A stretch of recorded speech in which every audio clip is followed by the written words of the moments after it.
Ok. Alors, je voulais revenir sur la position d'hier, sur le short qu'on a tous vu à 78, entre 78 et 80 sur le S. Donc, on a eu un setup qui était, je pense, vraiment parfait. Donc, c'est pour ça que j'ai essayé de trouver un rec. J'ai pas enregistré ma séance sur la position. Enfin, j'ai pas enregistré ma séance tout court d'ailleurs. Mais j'ai trouvé un rec de Moga. Donc je vais vous détailler et vous allez voir que c'est hyper clair la manière dont le marché s'est retourné.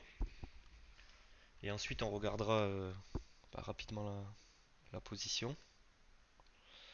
Donc là pour situer le marché, il a ouvert voilà, il y a 40 minutes, il était 16h10 à ce moment-là. Là on est en train de péter des stops, ok, au-dessus de 72, 73. Donc on a beaucoup d'ordres d'achat au marché, c'est souvent des stops. Ça peut ne pas l'être, ça peut être un acteur agressif, mais c'est souvent des stops. Donc là, en fait, à partir de 73, le marché il a accéléré jusqu'à 79.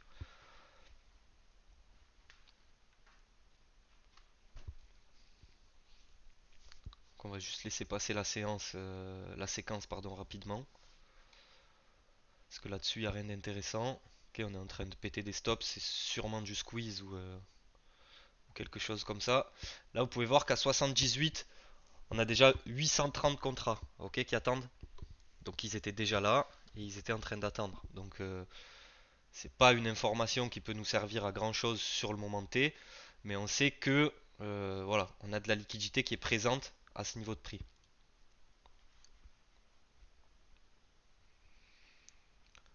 Donc vous pouvez voir que le marché va venir la taper.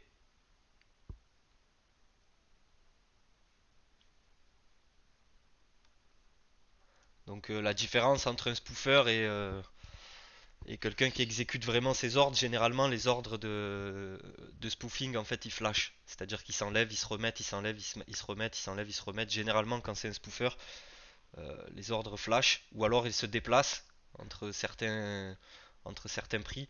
Là, vous voyez que ça bouge pas, donc bon, en temps normal, c'est très souvent ce n'est pas un spoofer.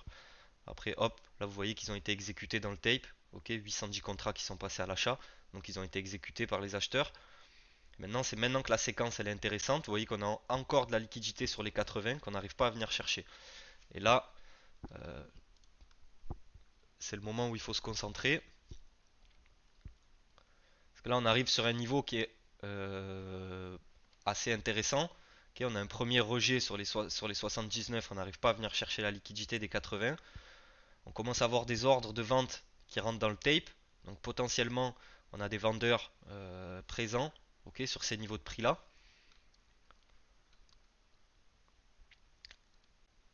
La deuxième chose très intéressante, vous pouvez voir qu'on a 100 contrats à l'achat qui passent sur 78 et que le prix ne réagit pas. Ok. Euh, donc 100 contrats, ça signifie en moyenne avec ce que vous avez là par prix, bah, normalement on est quasiment censé sweep la case. Ok, donc récupérer tous les ordres qui sont dans ce tick là. Là vous voyez que on est plutôt en train de recharger entre 78 et 78,25 et que les 100 contrats qui passent à l'achat, voire les 150 parce que vous en avez 50 derrière, ils font pas bouger le prix, hein. Très clairement, vous allez voir 78, 78,25, on passe pas au-dessus, c'est rejeté. On a encore des ordres vendeurs qui arrivent et là, la chose la plus intéressante, c'est la liquidité qui vient de s'ajouter au-dessus. Ok, vous pouvez voir que c'est pas que 330, 240 et 1000 contrats. Vous pouvez voir que ici aussi 166, 176, 165. Ok, c'est de la liquidité qui est assez importante. Là, c'est la logique du plafond en métal qu'on peut pas passer, etc. Ou du moins que potentiellement le marché va commencer à ralentir dans ce niveau. Vous pouvez voir qu'on a encore des ordres de vente qui arrivent dans le tape. Ok. Donc là, on a une confluence qui est super intéressante. On arrive sur un niveau de prix où on commence à bloquer. On observe que on a des acheteurs qui commencent à se faire absorber. On observe qu'on a des vendeurs qui essayent d'entrer au marché. On observe qu'on a de la liquidité qui vient de s'ajouter juste au-dessus. Très clairement, on a une confluence qui est hyper intéressante. Et c'est exactement ici que, que j'ai pris mon short. Donc dans mon plan, hier, je cherchais un retournement. Là, pareil, hein. Vous voyez encore tous les ordres qui sont achetés entre 78, 78, 25. Ils font pas décaler le prix, hein. Au contraire, c'est rejeté.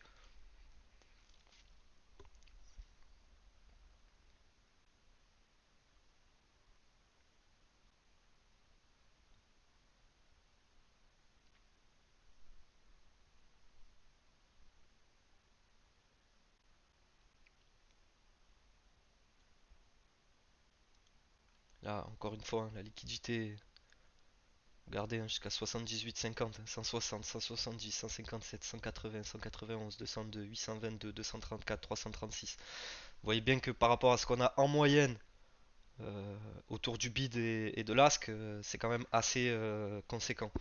Ok. Eux, ils sont venus mettre une pression vendeuse sur les acheteurs.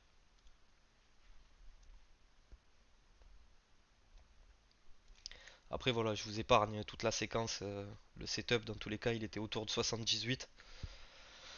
Je vais vous montrer à quoi ça ressemble. Personnellement, je l'ai pris, voilà, 77, 75, 3 ticks de drawdown pour 84 ticks de gain. Ok. Donc on peut voir que le risk reward il est magnifique. Je suis resté 20 minutes dans la position. Et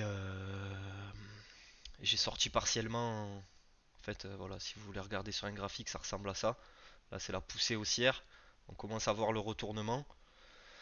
Euh, je suis sorti partiellement, il me semble, à 67, je crois. J'ai sorti un premier lot et, et ensuite j'ai laissé trail jusqu'au VWAP et jusqu'au prix de l'Open à 15h30 où on pouvait avoir de la réaction. Bon, après, la suite, c'est que ça a dégringolé jusqu'à 40 avant une reprise haussière, mais dans tous les cas, le trade était très très bon.